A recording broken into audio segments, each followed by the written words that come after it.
We have some very interesting new polling from these early days of the Joe Biden administration, and 69% of Americans approve of Joe Biden's week one COVID response. And if you know anything about the hyper-partisan and politicized divided nature of the United States, 69% of Americans agreeing about anything is pretty remarkable. And there are even better numbers than that. This is an ABC News Ipsos poll released yesterday. 69% of Americans support Joe Biden's COVID-19 response thus far.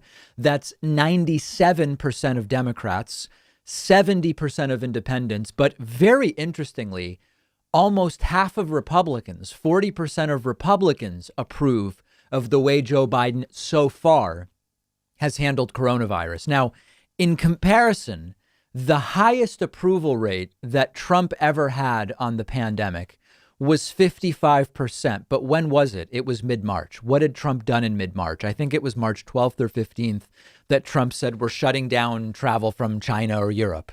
That was his high point of 55%, and it's only been down from there. Joe Biden already at 69% approval on coronavirus. What has he done so far that people approve of? Well, on day one, he did sign the executive orders he promised to sign, the federal face mask mandate at federal buildings and on transportation, et cetera. He also put together a number of other specific plans which are yet to be voted on in terms of coronavirus stimulus, vaccine distribution, and much, much more. Interestingly, the mask mandate has 81% support across the country, 81% support. And Joe Biden also importantly stopped the American withdrawal from the World Health Organization, immediately putting Dr. Anthony Fauci as the sort of liaison or spokesperson for the U.S. in the rekindled relationship with the WHO. 70% of Americans also agree with getting back into or halting our exit from the WHO. This is a really, really big deal. And the reason it's a big deal is that, again, in this country, it's really hard to get numbers that high on anything. If we've talked before on presidential approval. You have probably 20% of the country who will never abandon the president and 20% of the country that will never approve of the job the president's doing, meaning even though on paper a president's approval could be between 0 and 100, it's really probably between 20 and 80. And when we look at the data over recent times about, do you think Trump really won the election? The people who thought even up until January 20th and maybe still today that somehow Trump is going to get a second term, 30% of this country seems basically cuckoo for Cocoa Puffs. And I know some people won't like that phrase, but what I mean is there is a non-trivial portion of this country, 25, 30% maybe, that includes that 20 that will never abandon Trump, plus another 5 to 10% that thinks they are evaluating the situation and coming to those same conclusions, that is completely disconnected from reality, completely disconnected from empiricism and facts and thinking and rationality. And so when you see, wow, in a country where 25 or 30% of the country is whacked, 81% approval on a mask mandate, that really tells you something. These are numbers that are in practice effectively as close to unanimity as you can expect to get in a country that's as ideologically, call it diverse, as the United States.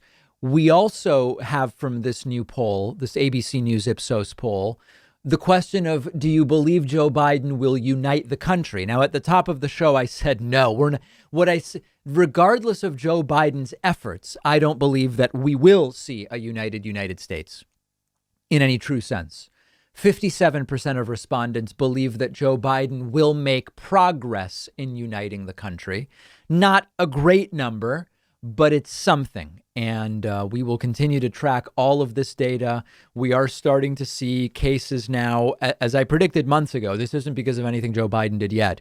We are starting to see cases come down from their pandemic high around January 10th, and hopefully they will continue on down. Hopefully deaths will turn the corner. Hospitalizations in many areas are already going down. So let's hope that we continue in this direction under Joe Biden. One of our sponsors today is Magic Spoon. The reason I'm such a fan of Magic Spoon is they allow me to enjoy the delicious breakfast cereals I loved as a kid without all the sugar and without the unhealthy ingredients, because Magic Spoon makes breakfast cereal that you really can't tell apart from those tasty sugary cereals that we all know.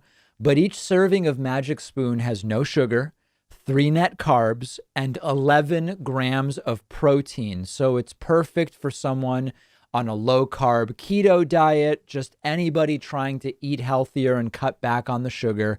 You can choose from cocoa, frosted fruity, cinnamon, blueberry, or peanut butter. They all taste amazing. And Magic Spoon now lets you create your own customized variety pack with the flavors you choose. They really do stand by their product and will refund 100% of your money if you don't love it.